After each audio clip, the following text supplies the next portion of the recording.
Hello, everyone. Back again as our friend of the podcast, two-time Wisconsin Sports Writer of the Year, longtime Packers beat writer, currently with ESPN. It's Rob Demovsky. Welcome, Rob. What's up, guys? Not much. Again, Happy New Year, Rob. Thanks for doing this the fourth time on our 300th episode. Tay's been kind of slow playing this one, waiting for 300. He's like, you think, is he going to come? So it's a big deal for us. So we're always super appreciative. I was going to ask you, Ren. I didn't know of the 300 how many. I know I've been on several times. I didn't know that this was 4. So, yep, got Brett Favre 4 here tonight, Rob. Yep, awesome. Number four. Well, I'm honored to be number 300. Thank you. We appreciate it. Yeah, thank you very much. We'll get to the Packer stuff in just a second, Rob. But I don't know, some pleasantries. How were the holidays? Did you enjoy some family time? Watch some varsity basketball? Drink some eggnog? What's Rob's holiday look like? So the Packers played on the 23rd, right? Which was Monday. Yep. Christmas was on Wednesday. I got to tell you my story from last year. I think it was last year on Christmas, real quick, because it was hilarious. So I think it was last year they played in Charlotte on Christmas Eve. Was it last year? I think it was last year. The year's all running. Yeah. It was a noon game, 1:00 game there. And I'm staying downtown Charlotte, which is really nice. But like a lot of big cities, there's a bit of a homeless problem there. And so I'm looking for some place to go out to dinner on Christmas Eve night. And the only places open downtown Charlotte were all the higher end steakhouses, the Morton's, the Ruth's Chris, those Fleming's, those types of high end steakhouse. I'm like, well, all right, I don't really feel like a steak, but whatever, we'll do it. The per diem probably won't cover it, but oh well. So I go to, I think it was Ruth's Chris or Morton's, one of them. And I get New York strip that's, gigantic. A side of the mushrooms, which is like for 3 people, and a potato or something, I can't remember, salad, have a beer. And I'm like, I can finish like not even half of the thing, right? It's just huge. And I'm flying out first thing the next morning. So I was originally going to be like, take it away. And then I'm like, you know what? I'm going to take this. There's all these people outside. There's these homeless people. I'm going to give a nice steak dinner to someone on the street. And I had them put utensils in there. They gave me a to-go bag. First guy it's like 3-block walk back to the hotel. First guy who comes up to me asked me if I have any money. And I said, you know what? I don't. But I had the steak. There's more than half of it here. If you're more than welcome to it, I think you'd really enjoy it. Guy opens the bag, looks in there, and he goes, now, keep in mind, he's homeless. He looks like a homeless person. And he looks in the bag and he goes, you don't have any pasta, do you? And I was like, what? And he goes, yeah, I've been eating a lot of meat lately. And I'm like, and he said no thanks.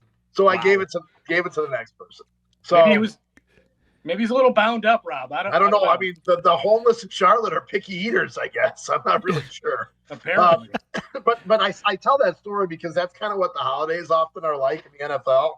Now this year happened to be a Wednesday, so trying to think. LaFleur gave those guys Christmas Eve and Christmas Day off. Well, put it this way, they gave us Christmas Day off. I don't know if they may have practiced, but there was no access. So it was actually probably the most normal Christmas holiday I've had in quite a long time. So it was good. Wow. Great. Good to hear, man. I mean, it was a weird Christmas being on a Wednesday. Yeah. New Year's on a Wednesday. You didn't know if Thursday was a Monday. Totally. And then my younger son, Roan, who's a senior at De Pere, their basketball team played in the holiday tournament down at Concordia in Mequon. It's a big one. The WBY Rick Majerus shootout was on, let me think, that was Friday and Saturday they played. So I was able to get down there and watch them play 2 really good games and win a couple games down there. And then drove from Milwaukee to Minnesota on Saturday night for the Vikings game. Although I was intending to drive all the way, but it was so foggy that I only made it to the Dells. Stopped at a $62 a night Quality Inn, and then went the rest of the way. I got to be honest with you, for $62, it actually was better than I thought it was going to be. Nice. I'd be the guy like pulling up the sheets, looking for the bed bugs, just making. It was good. I'd be paranoid, hats off to the Quality Inn in Boston. I don't typically stay in roadside places, but I got to give them kudos. That place was actually pretty nice. Nice. Well, we'll keep it in mind when in Boston. Well, Rob, I really appreciate you coming on. our show here. You appear on Wildy and Tausch, some other news programs, sometimes radio programs. You're the ESPN Packers beat writer. Rob, you're kind of a big deal, and I can prove it. Way back in training camp, my brother and my nephew were at Lambeau Stadium getting some signatures from players, and they ran into you. And listen, my brother knew what to do. He had to get your autograph this time. He was wearing one of our shirts, and here's a pic of him. Yeah, I remember that. Signing his back. Man, look at him. He's so giddy. He was beaming, Rob. I got to tell you, that was funny that you say that, because, I mean, it's kind of like, we give all the beat guys and the media people a hard time because, like, we don't, not a lot of people want our autographs or whatever. So when it happens, like, though, I got so much crap for that from in a good way, but from the other beat guys. I'm pretty sure Matt Schneidman from The Athletic or Wes from Packers.com actually took a picture of that and we're like sending it around and they were giving me a hard time about it. But that's that was awesome. I remember that. They're just a little jealous, I think, Rob. Oh yeah. And I gotta tell you though, like you mentioned all the stuff that I do the Wildy and Tausch and the ESPN Wisconsin, their different shows, which is I work for ESPN, but that's sort of an extra thing since they're sort of just a franchise of it. And they pay me to go on, and so it's worth my time. But I got to tell you, like, you guys, I do yours for free because I like it. I do those because they pay me. Well, we are very appreciative, and we don't quite have that YouTube money yet. No, I don't want it. I don't expect it. But I enjoy doing it. So it's more fun. Well, thank you. Well, what do we have here? Look at this. Here it is. It's behind glass now, Rob. Wow. I don't know. Maybe eBay. Maybe. What do you think? How much should the bidding start at? That's crazy. That is crazy. Well, now I owe my brother another shirt, so it's okay. Right. Well, good stuff. Tim. Awesome, Rob. Let's move on to the Packers. That's why you're here. That's why we are here too. But last week, Rob, the Packers really didn't instill any confidence in the fan base with their lackluster performance. Yeah. Against the Bears, but Rob, we think you have a finger on the pulse a little bit. So after the last two games, some would say the Packers are kind of limping into this postseason.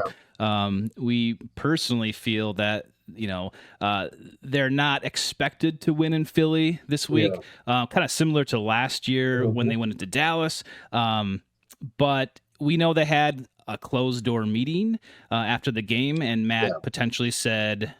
Talked to the players about just flushing this game. Right. So I guess we're asking you, how does the locker room kind of feel after the game this week in practice? All that stuff. What's your perspective on that? Yeah, I think, Tay, it's actually, it's actually encouraging to me that they didn't just say, oh, that game didn't mean anything. And, they didn't try to play it off. LaFleur said, hey, there were some strong words spoken in the locker room. I know Xavier McKinney told us that he spoke up. Tucker Kraft said he said a few words. And to me, like, that's, I didn't exactly share what they said, but the fact that they're addressing it and not just, writing it off as, that was a meaningless game that didn't mean anything. And I think their attitude this week has been, hey, like, we've got to make sure we're coming to work the right way. Preparing. Jaden Reed talked about it this week. He's like, I haven't been very good lately. I need to be better. I need to find a way this week, especially with Christian Watson down. I think those are good signs for the way they're approaching this game. It's funny because last year they were 9-8, right? But everybody felt probably better about them in the playoffs because they won 6 of the last 8, had a 3-game winning streak. This year they won 11 games. There's a big difference in the NFL between 11-6 and 9-8. And yet I think the outside feeling is that people don't feel so good about them because they haven't beaten any of the good teams in their division or the Eagles, and B, they just, they lost a couple games, down the stretch at the end. So it's interesting to me. Just they have a better record, but yet the feeling might be not as good. I don't know what that means, but I think it's an interesting sort of dynamic as they head into the playoffs. And I'll be honest with you, Tay, like I didn't give them much of a chance going into Dallas last year, and I don't remember if we talked about this since then, but I actually on a Dallas radio station the week of the game, they kind of got me in trouble a little bit because I said something to the effect of, I don't think you Cowboys fans have a lot to worry about. The Packers aren't going to be able to go in there and and cover those receivers and all that. And I didn't really think anybody would see it, but in the Packers locker room after the game, like Jair Alexander and a couple guys kind of came after me a little bit and were giving me a hard time about, this is the guy who didn't think we were going to win. I'm like, nobody thought you were going to win. Yeah. Like, it wasn't just me. Yeah. But it's all good. Yeah, and I think again, nobody, especially the way they played against the Bears, do they want to win? Yeah. Do they not want to win? Show up, maybe a little bit in the second half against the Vikings. But again, nobody expects them to win. Right. So I think they're in a similar great position given that, because it's all about how they play and perform. But that said, speaking of you, Rob, you wrote a recent article where you compare this young Packers team to that young Packers team coming in their own in 09 and 10, and the chance for this 23-24 team to make another potential run as a wild card. What do you think are some of the benefits of this current team that they have over that team, maybe? Right. And what are some of their drawbacks from this team to that Rodgers young Rodgers team? I had forgotten, Ren, that team was pretty young in 2010. They were the fifth youngest team in the league that year. This year's team is the youngest, just like last year's was.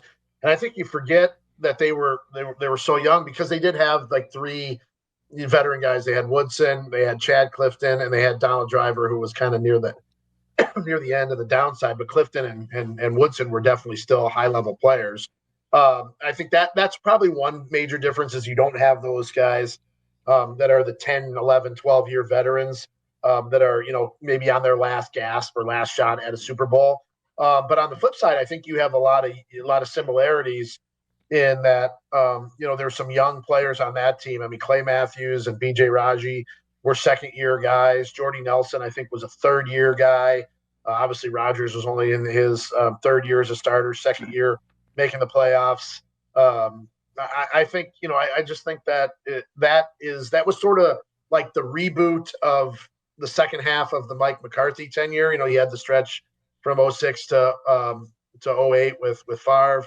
And then Gutekunst and this LaFleur and these guys sort of had that 3-4 year stretch with Rodgers. And now it's, they're sort of on to phase two with Love. And I think the interesting thing, even more so than that team in 09 and 10, I think the interesting thing is the way this team was constructed that, okay, they knew they were getting rid of Rodgers after 2022 season. And so Gutekunst decided, I'm gonna go young and I'm gonna let those guys grow together as a unit, right? Like, I mean, all of these guys, I guess Dobbs and Watson had the 1 year with Rodgers, but everybody, all the other guys, the two tight ends, Kraft and Musgrave, Reed, Wicks, all these guys, now Josh Jacobs, they're all with Love in this together, sort of taking this journey at the same time. And I think, we'll see how it pans out, but I almost sort of think that like 2025 was sort of the target year for that, because it would be the third year of Love as a starter. It would be the last year of the rookie contracts for the guys that were in the 2022 draft, which also includes 3 starting offensive linemen, right? Zach Tom, Rasheed Walker, and Sean Ryan. So, like, to me, that's almost the year that this is all focused to. Not saying this is a bonus, because there's no guarantee that you're going to get back there, just like last year. That was the message last year from LaFleur right after the San Francisco game in that locker room, and say, hey, look, what we did this past year does not guarantee us anything. And I think from that aspect, I think they handled it well.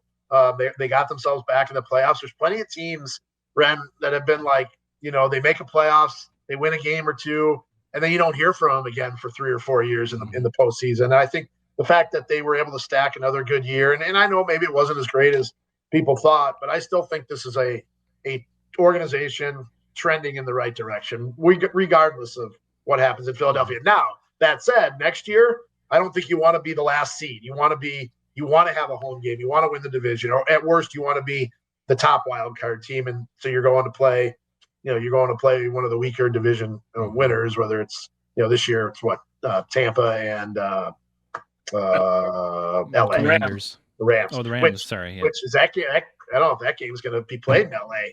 Yeah, it sounds like it might be in Arizona. Crazy stuff out there. It is really crazy out there. Yeah. Saw some pictures today. It's like hell. It's like a hellscape. I saw the not that this it matters in the grand scheme of things, but I saw the Rams let their players leave, go home early and skip their media obligations to make sure that they're taking care of their families and stuff like that. I mean, just the fact that you have to deal with that, obviously there's people that are in much worse situations, but man, that's crazy that you don't think of that. The football, it's such an isolated world inside that locker room that you almost don't think of these guys as having lives outside. And, when you see something like that, it makes it a little bit more real. Yeah. It's like your teachers, when you saw them at the grocery store when you're a kid, that person's real outside of this? Yeah, they're not allowed outside the school. Nuts. Well, last year, Rob, there was a kind of a mentality or thought that the Packers, being the youngest team in the NFL last year, didn't know how to lose. So it was like, just go to the playoffs and win. Yep. Well, now you have another year under your belt. Do you even think that kind of thing exists for them? I know, and you heard kind of Matt today. He was kind of like not mad, but his tone of voice today was like, I don't like it when you compare, our teams every year. Right. Yeah, and I think I understand his statement on that because every year is so different. But I do think I think momentum is a big thing in short term, and I also think it's a big thing long term. I remember Tay in 2006, McCarthy's first year, they were 4-8, and they were kind of out of it, and they won those last 4 games of that season to finish 8-8, which didn't seem like a big deal. And all off season, McCarthy and the coaches kept hammering that home, like, hey, look at how we finished the season. And I'll be honest with you, the whole offseason, I'm like, it doesn't matter. 4, what's it different? And you know what? They went out and went 13-3 the next year and got to the NFC Championship game in 2007. And maybe it had nothing to do with that way they finished. But I do think sometimes, there can be a carryover effect, whether, coaches, in this case, LaFleur doesn't really want to talk about it. And in that case, they embraced it, back in 2006 and 2007. And, it worked out to the extent that they went to the NFC Championship game and, really should have won that game against the Giants in overtime. But that's another show, I guess. All right. Well, staying on the Packers team this year, I guess I'm just kind of curious. How do you think this Packers team stacks up against the other teams that are in the NFC playoffs? Even though they won't play most of them, where do you put the Packers here in the 7? I mean, I think they're better than 7. I think they're probably better than Tampa. They beat the Rams. Now the Rams were so different in Week 5. I mean, they didn't have Nakua or Cooper Kupp, right? And I think they were missing an offensive lineman or 2 in that game as well. So I mean, I know they beat them, but I don't think it was the same team. I think, and I'm avoiding the question a little bit because I really don't know, but I am surprised that we haven't gone. So many of the rules have changed in the NFL. I'm still surprised we're in a situation where the team with the better record is on the road. I mean, I get the division winner is going to host. Mm-hmm. I just can't believe that in this day and age that of all the things that have changed in the NFL, that they haven't changed that, right? Like that just because you win your division, you host a home game, even though your record, isn't. What are the Rams, 10-7? And they're hosting the Vikings, who were 14-3. 14-3. 14-3. Yeah. I still can't do the math with 17 games. 14-2 just rolls off the tongue. I mean, to me, that's crazy, right? Like the fact that a 14-win team has got to go, on the road in the playoffs. And I think the one thing compared to, say, Detroit that the Packers have going for them is they're, for the most part, pretty healthy. I mean, they didn't have, Christian Watson and Jair aren't coming back, obviously. But besides those 2 guys, they didn't really have any catastrophic, losing guys for the season. Guys have missed games here and there. Quay Walker and Evan Williams have missed the last 3 that they'll probably play this week. But their injury list, not just the injury list from the week is short, ish, but the injured reserve list of guys they lost for the season is really short. At some point, I'm not sure how many more of those season-ending injuries Detroit can overcome, especially on the defensive side of the ball. Now it does sound like they're getting David Montgomery, the running back, back next week. But in Minnesota, I still don't know if Sam Darnold's the guy. I mean, I put it this way: if you gave me the same roster for both teams and gave me a choice of Jordan Love or Sam Darnold, I think I'm taking Jordan Love. I just don't. Maybe Minnesota's roster is a little better. Maybe their skill position guys, especially at the receiver position, are better. But given equal rosters, I think Love is better. Darnold struggled a little bit in that game against Detroit in the finale. I think there's the expression "water finds its level." I think Sam Darnold's water level might be receding a little bit to where, and some team, maybe it's Minnesota, maybe it's somebody else, but somebody's going to pay him a lot of money because they think he can replicate. Oh, I just got this breaking news here. The Vikings-Rams game has been moved to Arizona as we speak. All right, as we email nice. From NFL Communications right here. So I hope our Vikings reporter Kevin Seifert has flexible travel plans. But sounds like he's going to be on the phone right now. Yeah. So I don't know. I guess I'm not really sure where to rank the Packers 1 through 7 in the power rankings, but I don't think they're first. And I don't think they're last. Yeah, I was kind of going to follow up with the quarterback situation too. Like, where do you think Love ranks with these guys in the playoffs here? You just kind of mentioned Darnold, but I'm curious, like, is there anybody else that you think Jordan Love is better than, that you would rather have? Well, I'd rather have him than probably Jaden Daniels at this point. Okay. I think Goff is probably the best one. Yeah. He's been pretty perfect this year. Yeah, Stafford in with the Rams, he's good when he's got his guys, but when they didn't have him, I don't think he was very good, and I think those receivers are better than what the Packers have. So I think maybe Love has done more with a little bit less. I think I'd put Jordan Love somewhere squarely in the middle. I think I'd rather have him than the guy in Tampa. Mayfield. Baker. So I think he's probably third, fourth in there somewhere with those quarterbacks. And look, there's a lot of pressure on Jalen Hurts too.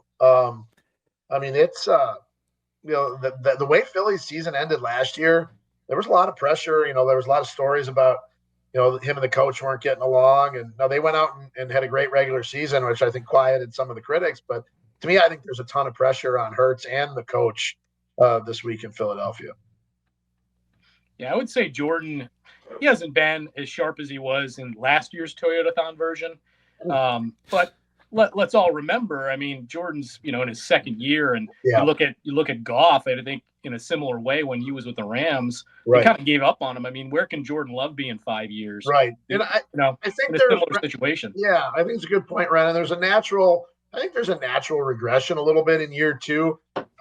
Because you think maybe you can, more than the first year you're, at least at the start, you're trying to play it safe and not make mistakes, which then caused him to make mistakes. And then he got better when they opened it up a little bit. And then maybe you come back the next year and maybe you're overconfident, think you're a little better than you are. Now you got to rein it in a little bit. So I think there is a natural, second year, I don't want to say regression, but it's a little bit of a roller coaster, and water finding its level. Yeah, exactly. It's also not the easiest thing in the world to play one football game and then hurt your knee and have to miss 2 games. Like it's a tough way to start the year. Now he's pretty much injury free. Although that elbow thing, the funny bone thing, he threw today, and from what we saw, it looked fine, but we only got to see, the first 7 or 8 minutes of practice. But I think he's faced some challenges in the second year, which I think in the long term will probably benefit him. You got to go through these things in the NFL. And I still think, all in all, I still think he had a pretty good year. Yeah, I would say so. But, yeah, there are question marks from, I think, a lot of the fan base. And personally, I'm not that concerned about it at this point in time. if he plays this kind of season 6 years Yeah. from now, I might Right. think the same way. Right. I've got another long one for you, a little bit of a word salad here, Rob. So bear with me. But seems like Brazil obviously was a lifetime ago, right? Packers and the Eagles offenses are both now tied to strong running games. They both had new D coordinators they had to adjust to, and both have adjusted really well late in the season. You look at what the Eagles have done with Cooper DeJean and Quinyon Mitchell as rookies. Bringing in Zach Vaughn has been fantastic. And hey, this is, the Packers D is in the top 10 along with their top 10 offense. But the Packers have had slow starts. Mm-hmm. They're below average on third and fourth down. Special teams outside of Danny and McManus leave a lot to be desired at times. Certainly did last week. We got 2 receivers in top 5 in drops, and Reed and Wicks. All that said, again, talking earlier, I believe, the national media thinks they're going to lose. But I think, again, the house money is there for them because of that whole thing that everybody thinks they might lose. But what, in your opinion, in this now version of Packers-Eagles, needs to happen from the Packers for them to get a win on Sunday? Yeah, I was asked this question on ESPN Milwaukee today, and I came up with 2 things, but I'd like to add a third. So I think the first thing is that Josh Jacobs has to go for over 100 yards. I mean, just has to, because that means a couple of things. One, it means you're probably time of possession. You're probably keeping the ball a little bit longer, which obviously keeps the Eagles offense off the field. But I also think that it's going to open up stuff for Jordan Love. 2, they have lived on takeaways this year. And I've been saying it all year that it's one thing that, I think they have 31 takeaways. And I think last year they had 17 or 18. It's one thing to get takeaways in the regular season, but when you're playing really good teams in the playoffs, those teams don't tend to turn it over. So they have to get, I think they have to get 2 turnovers. And then the third thing, the more I thought about it is, their run defense, which ranking wise is a lot better than it's been, has to go out and prove it when it really, really matters. Like, I mean, they ended up top 5, I think 5th in total yards allowed. I mean, that's the best defense they've been statistically in that category since the 2010 Super Bowl team. But it almost feels like, do you believe it? You know what I mean? Like, is this real, or was that just a product of some numbers and some weird games, early in the season where, the time they had the ball so long because they were just running it with when Malik Willis was playing quarterback. I just feel like they've got to hold Barkley somewhat in check. The last 3 games that Saquon's played against the Packers, obviously the 2 with the Giants and then this last one with the Eagles, he's gone over 100 yards from scrimmage and had a touchdown in all 3 of them. I don't know that that's a winning recipe for the Packers. Like if he goes over 100 total, I'm not even talking about just rushing, total yards from scrimmage. And if you remember, he hurt them as a receiver out of the backfield with the play in Brazil. I believe he had a touchdown on a route out of the backfield. He did. I think that's the third thing I think that probably has to happen. And then, there's some things that can't happen, like we've seen in playoffs before where, there's the special teams miscues. Like, what was it, a few years ago, the blocked punt by the 49ers, right? Like that can't happen. So I just think there's some things that have to happen, and then some things that can't. They obviously can't put the ball on the ground too much. You can survive a turnover, but I think back to, was it that same, all the playoff games run together, but was it that same game? I think it was the San Francisco playoff game where they lost where they had the block punt, that they were driving on the second drive and Mercedes Lewis. Yeah. Like they scored, if I'm not mistaken, the Packers scored on the first drive, either got a stop or held them to a field goal or whatever it was. They got the ball again and were driving down again, and Lewis fumbled. And it was just like from that point on, like the momentum was just gone. So those are the kinds of things that can't happen in playoff games. It's crazy though. Like the longer I do this, the more it seems like the more stuff happens during games. Like I used to feel like, team gets out ahead and they cruise, they win the game. Now it's like you're down. I mean, Packers were down 17 a couple times this year and came back and made a game of it. Had they come back to win the was it the Minnesota game or the Detroit game? They all run together. It would have tied their second largest comeback in the fourth quarter, being down by 17. Now, obviously, they didn't pull it off, but like it just seems like nowadays, like these games are never over. So there's so many different plays. Like in the game against Chicago, like that weird, punt return that they did, that seemed like, when you're in the fourth quarter, that seemed like forever ago. And it just, I think you can survive some things like that happen in a game. You just can't have too many of them. And you mentioned that run D. I mean, it's massively improved, but yeah. I really hope TJ Slayton can go on Sunday because they're going to need that man in the middle.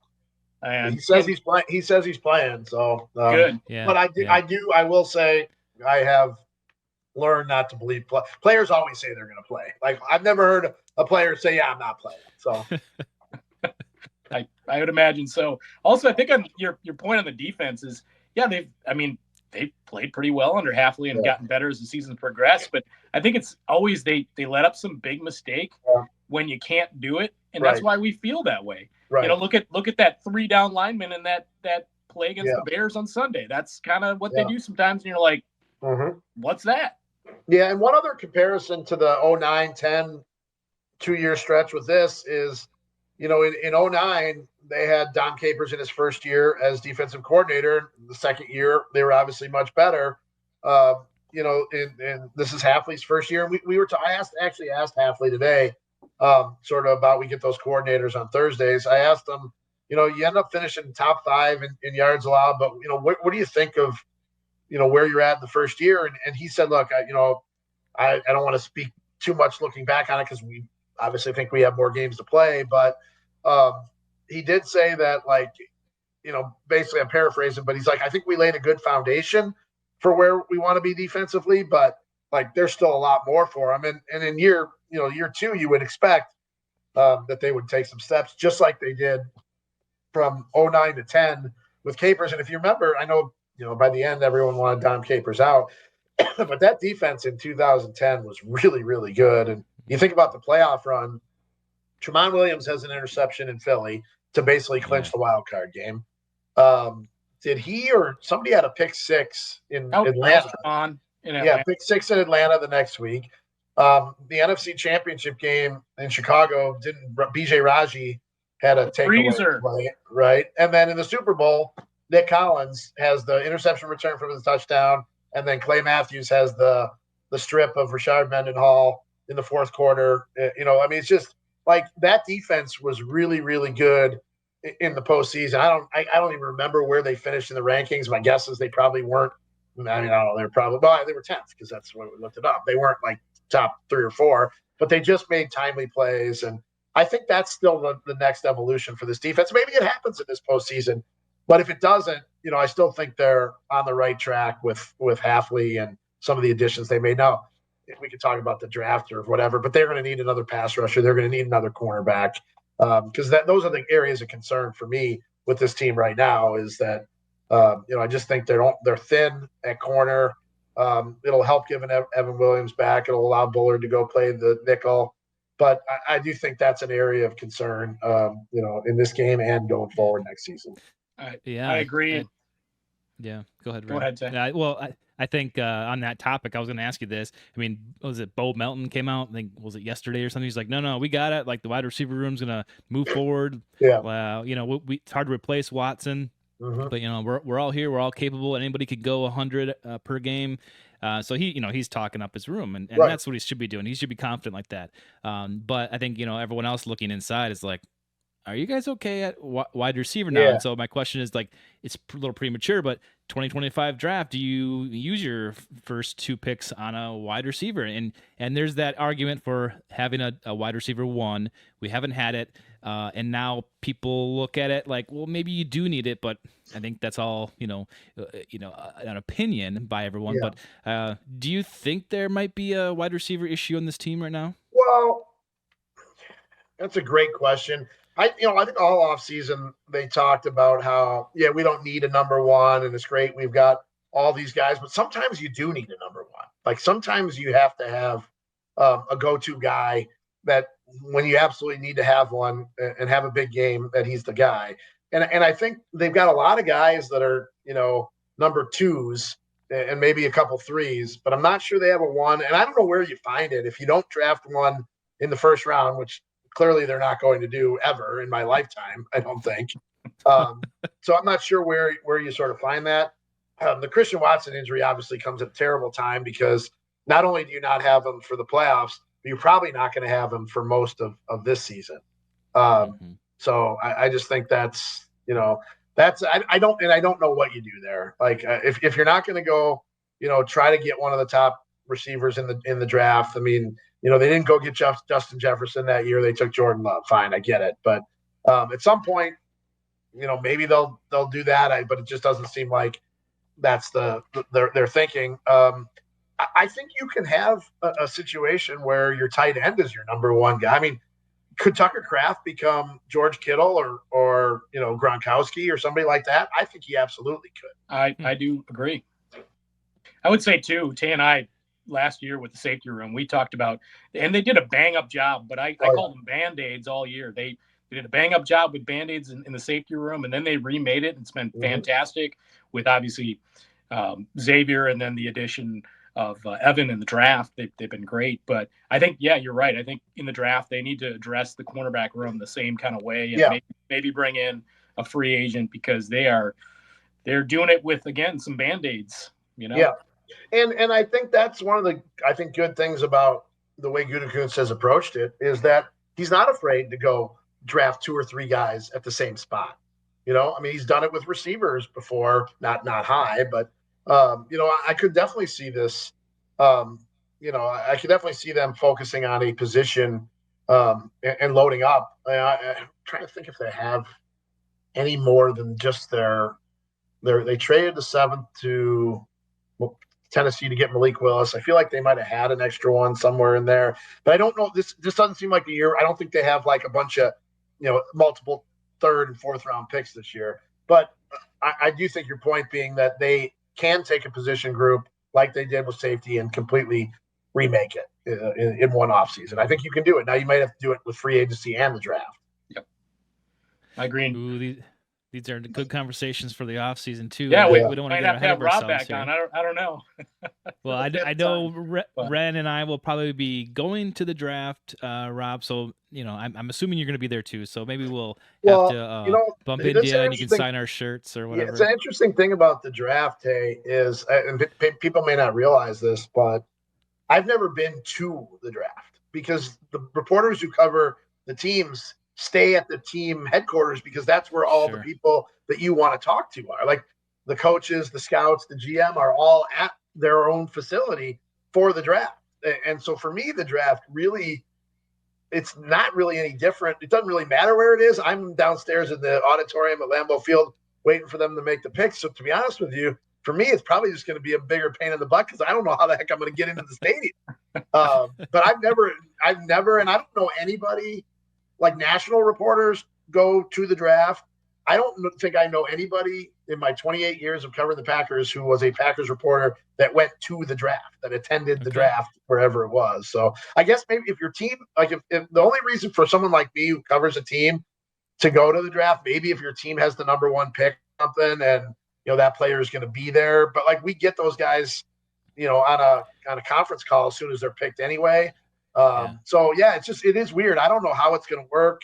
I'm scared. But by default, you're there. You're there by default. Yeah, I'm scared a little bit that I can say this, that like, look, there's some people around the NFL that think of Green Bay as the cow pasture place, and they can't do anything right, and they can't handle a big event. And I hope that nothing happens at the draft to further that stereotype. Right. I just hope they pull it off, and it'll be interesting though. I know that the stage is going to be at the corner of Lombardi and Oneida Street, and it's going to be connected to that new Resch Expo Center, Convention Center, and the crowd will go from there all the way back toward the stadium. I don't know if you guys are familiar with where the Johnsonville tailgate building is. Yeah. There was talk of one, and maybe it still is, I don't know, but they were talking about they were going to knock that building down so that the crowd could be back in. I don't know if that's still in the works or not, but that's essentially where everyone's going to be. But it sounds like everyone's going to enter through Titletown and then kind of walk, around the stadium. So we'll see. Hopefully the weather's decent. Yeah, knock on wood for that, man. It could be 80 or it could be 34 and light rain. Yeah, terrible. Speaking of the draft, and you mentioned that, I know that Dion is not having Shador go, nor the Heisman Trophy winner. They're going to stay back in Colorado, so they won't even be in Green Bay for that thing.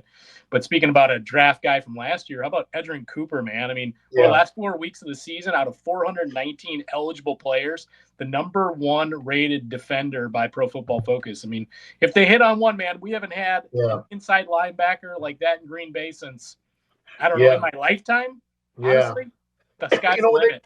When they drafted him, and this is maybe a little bit of sort of the maybe devaluing of that position a little bit, but they drafted him in the second round at, I don't have it in front of me, but it was somewhere in the 40s. Was it 44? Somewhere like that. They got the number 1.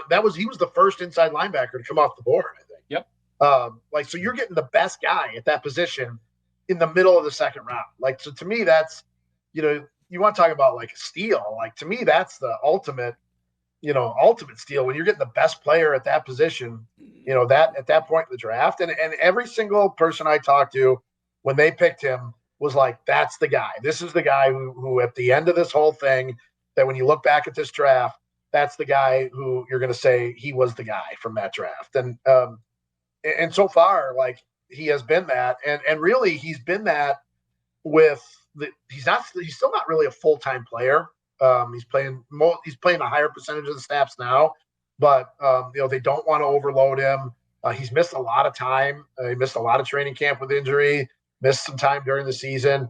I think the natural thing is, well, he made 7 tackles, had a forced fumble and a pick or a sack or whatever, play him all the time. And I think maybe the argument is, well, maybe he had that big of an impact because he had a, smaller type of role. Let's ease him into it a little bit. And I think, to be honest, I think they've handled that pretty well. I think they've been smart with him.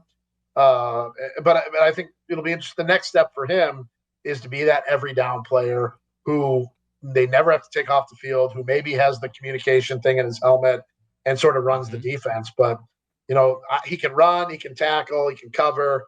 I think he's everything that they thought he was going to be. Yeah, and it's been so undervalued, it seems like, in Green Bay forever. And that's definitely one of the very few things to our neighbors to the south that I've always admired is those middle linebackers that they always have one, Yep. No, they definitely did. One, but yeah, and I think Quay and Coop, man, I mean, that's going to be a big piece with Saquon and keeping Jalen Hurts just honest come Sunday. I think that's a huge piece with those two games. Yep. No doubt. There's no question about that. Well, we got to have a few Rob questions if you got a moment, Rob, because your off season might start pseudo off season. I know it doesn't end till minicamp really, but could start on Sunday evening. But you never know. That said, in these quiet winter days, are you most likely to sit down and as a fan and watch the NFL, the NBA, college basketball, golf, hockey? What as a sports fan? Just as a fan, what would you sit down and I would say click first? A sports fan, it would be college basketball, number 1. I should say first, it would be watching my kids play basketball, but that's going to be in person. Second would be college basketball.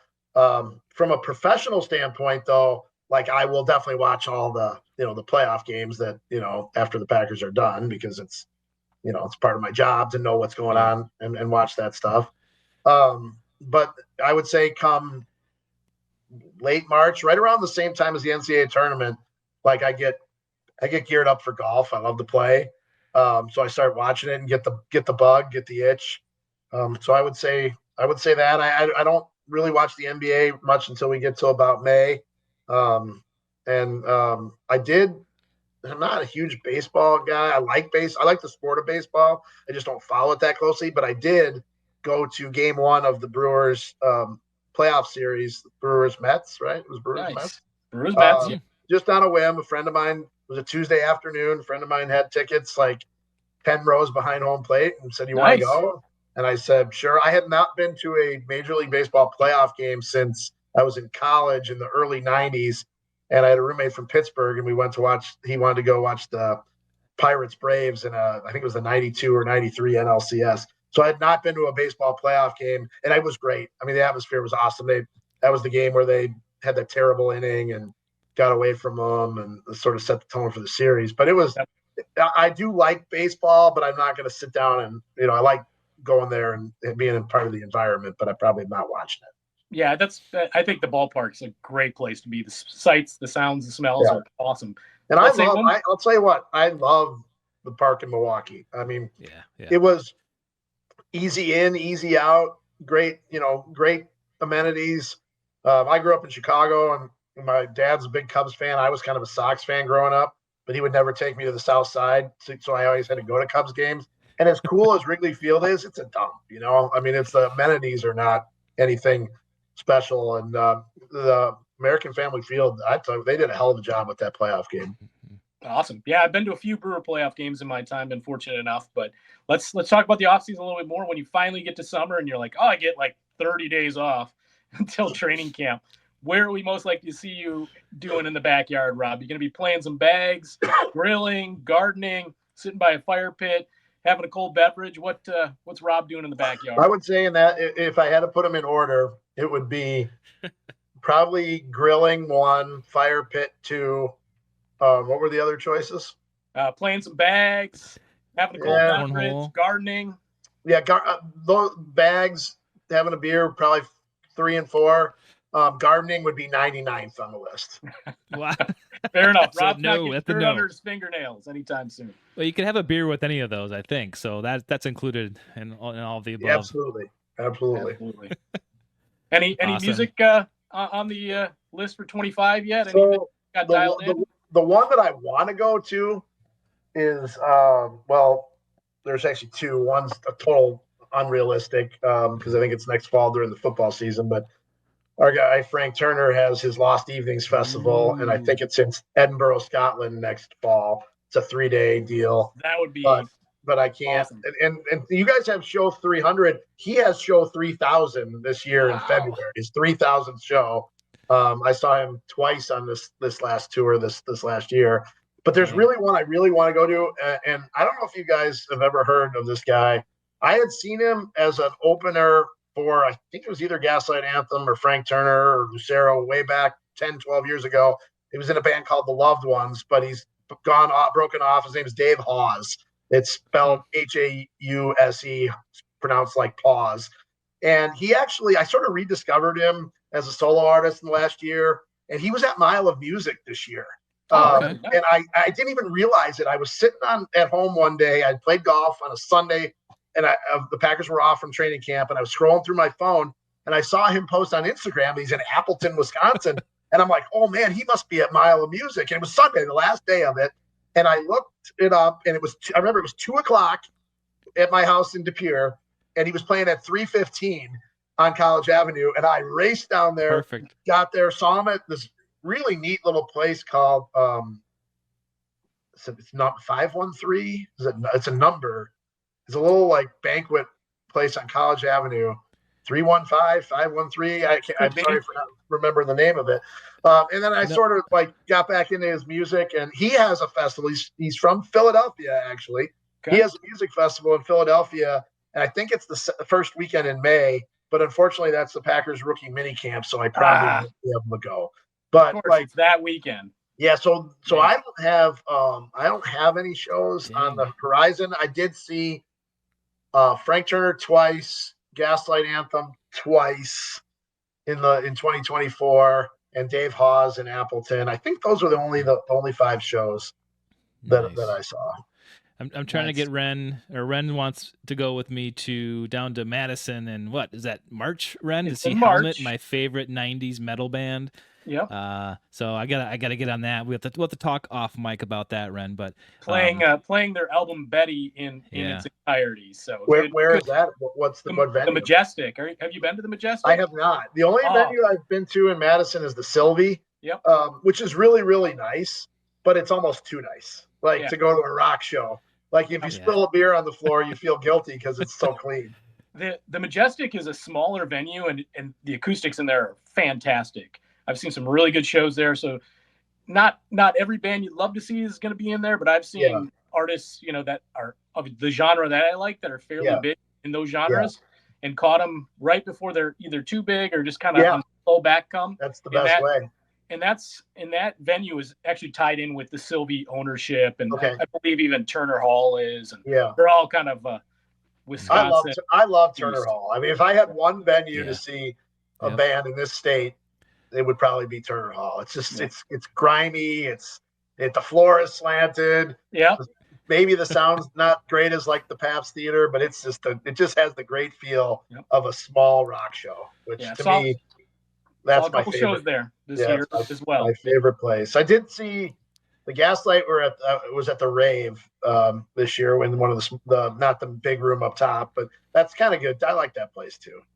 The Rave is a little rundown these days, but a lot of good high school memories in the Rave, no doubt. Yep. No doubt. Right on. Well, my wife is always checking the Red Rocks out in Colorado. She's always looking for shows out there, and she's like, "We're going to one." And maybe 2025 is that year where she hauls me out there to see some show out there. But I was never there. That'd be first time for me. I've been on the grounds, but never seen a show. One of the times the Packers played out there, a friend of mine who lived there just took me up there. You can kind of hike around up there. I'm not a big hiker, but then there was a show. Someone was doing. We could hear the sound check. Someone was doing. I don't remember who it was. It wasn't anybody that I don't think that I would have wanted to see.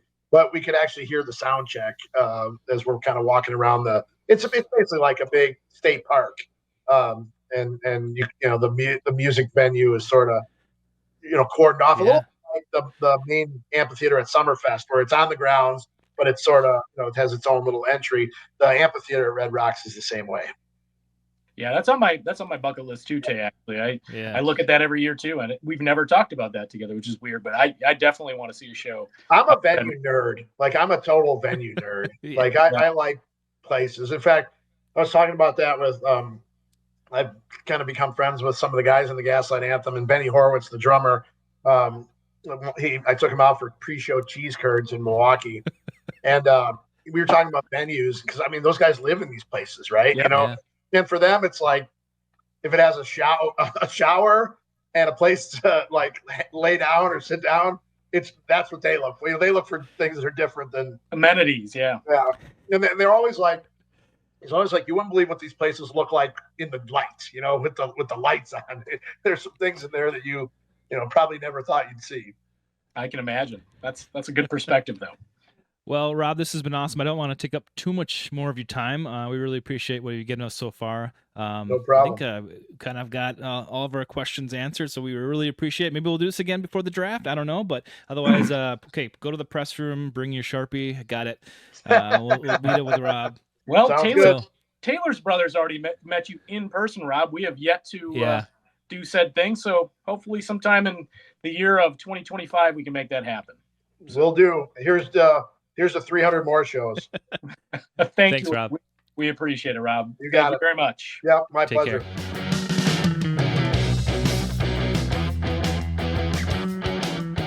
All right, Ren, that was Rob, friend of the podcast, Demovsky. We really appreciate him coming on.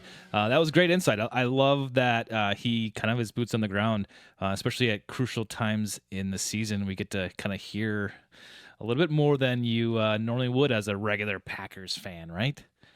Well, I mean, Tay, we get to preview a postseason matchup with Rob. That's awesome. Yeah, can't get much better than that, right? I know he kind of mentioned it off mic before we started recording, and I don't know if we really ever got a beat on what he kind of thought was going to happen during the game, and we kind of really didn't either, but I guess that's what we want to do now. He kind of was like, I just don't really have a feeling about it, and it's between the underdog, everyone's counting us out versus you guys sucked the last 2 weeks. You can't win this playoff game. You're going into Philly, please. Like you guys are at the kids' table. So it's one of those, it's probably will be somewhere in between, but I think Rob hit it on the head with the no mistakes, the turnovers for the Packers, and obviously Josh Jacobs, getting him going, because that's crucial, especially when you're maybe dealing with Jordan Love, who did practice fully today, Thursday, but elbow injury. He said Monday morning it was the feeling where he lost feeling in there, or he was having some weird feelings was pretty much normal at that point in time. So I expect the elbow to be fine. Hopefully it didn't, affect his arm strength at all. That would be my only concern when you hit something like that. Maybe did it, your arm doesn't feel as strong throughout the course of the week, but I think he's going to be 100% good to go. So yeah, we kind of talked about it in the interview, like briefly, just the last year kind of thing before Dallas. Like you're going to go into Dallas and win. Yeah. Right. Well, it kind of feels as the week has progressed that, okay, well, maybe this is a trap game for them, and look out Packers. Like we could, come out swinging and actually follow through with our change of mind, I guess, and refocus and execute. Right. So how do I feel about it? I'm kind of with Rob. I don't really know what to think. I don't really have a feeling. But I just think the Packers have to kind of snap out of this last couple week thing. I think they're capable. They have potential. I'm not going to be a pessimist about it. But I'm not going to be overly optimistic and get my expectations up. So I think they're going to play well. You really have to play 4 quarters here. You can't play on and off for, play great first quarter and great third quarter and then give up the other 2. You need Jordan Love to play a really good game all the way through, and couple that with a good run game. But I'm looking for the defense to come up big like they didn't in the last drive against the Bears. I think that's what's going to come down to it for me is be able to get that Philly offense off the field. This one we haven't done a regular episode in a while, Ren. So here's our prediction section. I don't even know what the line is. Do you know what the line is? It is the Eagles are getting 4.5 today. Yep. Ooh, okay. They get the home cooking 3 plus 1.5. Yep. I'm kind of surprised it's that low. But I am too, to be honest, at this point. But that's where she lands. So maybe that that's a good indication too. Like the Packers shouldn't be overlooked so easily. I'm gonna throw out 20. Do I think they're gonna win? No. This is probably like the first time or second time this year I say no. I think they lose 24-27.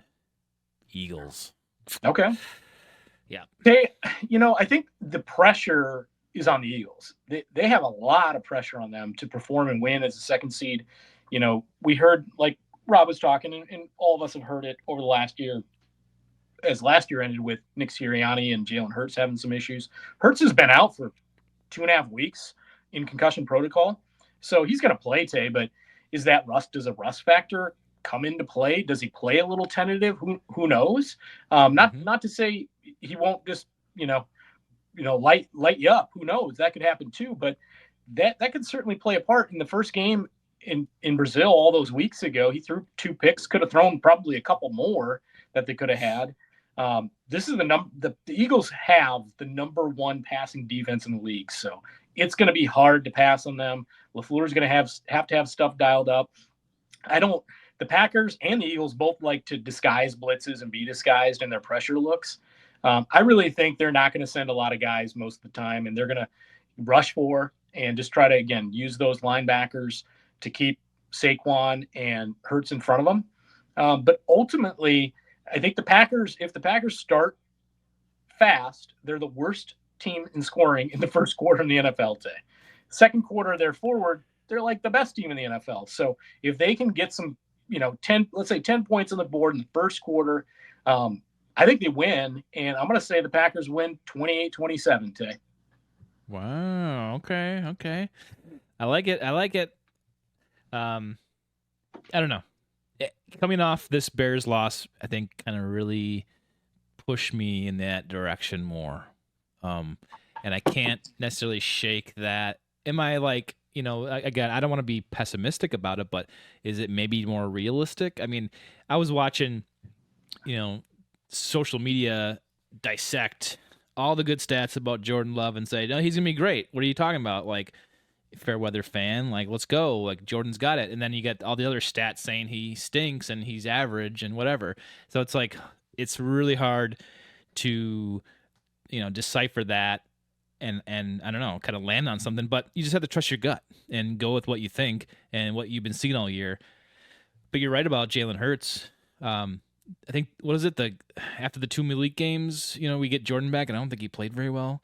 And that was... Well, he came back right away that first game. I mean, so they had a disaster of a first half against the Vikings, and then basically on his own, he willed them back into within, they could have essentially, with the field goal that was missed, beaten the Minnesota Vikings in that game. Yeah. It was incredible. And he was a statue at that time, Tay. It was just shotgun, and he was picking them apart. So I know Jordan's been not as sharp as we like down the stretch, but he also took care of the football. And when you look at some of the other stats throughout the course of the season, he's had a pretty good year, and he stacks up, as a top 10 quarterback in the NFL this year. And, wasn't quite that, touchdown to interception ratio we had the last 9 games of last year. But again, I think Jordan and the skill guys, I'd like to see the 2 tight ends get involved. They're going to need to be creative with that. Cooper DeJean's been in the slot primarily. So, he's going to have Jay Reed, and they're just going to have to.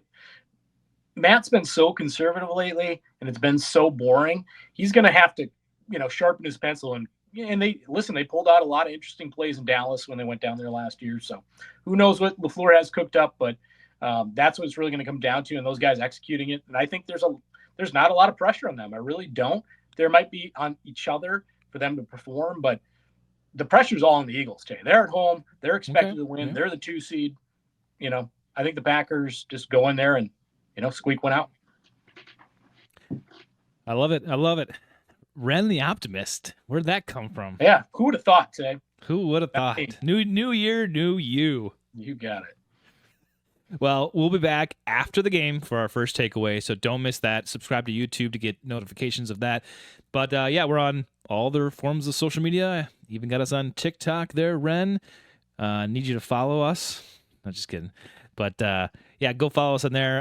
We have a website, PackerUniverse.com. Go check us out there. You can send us an email, comments, or whatever you want. info@PackerUniverse.com. Ren, go Pack Go, and hopefully they dominate the Eagles.